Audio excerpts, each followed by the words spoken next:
আল্লাহর জান্নাতে মেহমান হয়ে যাবে। ওরে আমার ভাইয়েরা শুনুন, বিশ্বনবী নবী মুহাম্মদুর রাসূলুল্লাহ সাল্লাল্লাহু আলাইহি ওয়াসাল্লাম কোন একদিন সাহাবাদেরকে ডাক দিয়ে বললেন, সাহাবারা রে, তোমরা কি দুনিয়ার জমিনে জান্নাতের সাহাবী দেখতে চাও? সাহাবারা বললেন, ইয়া রাসূলুল্লাহ, ইয়া হাবিবাল্লাহ, জান্নাতি সাহাবী কে না দেখতে চায় গো নবী? আমরা দেখতে চাই, আপনি একটু মেহেরবানি করে আমাদেরকে জান্নাতি সাহাবী দেখান।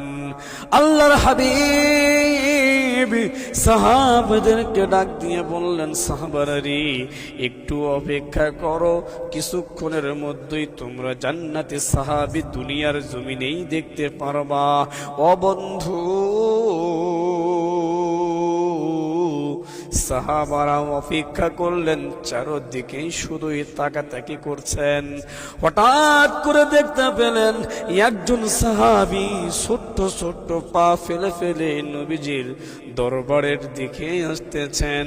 আমার নবীজির দরবারে আসার সঙ্গে সঙ্গে আমার নবীজি আগে সালাম দিলেন, এ ভাইয়া।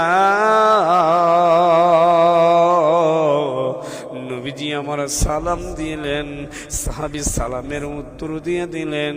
কিছুক্ষণ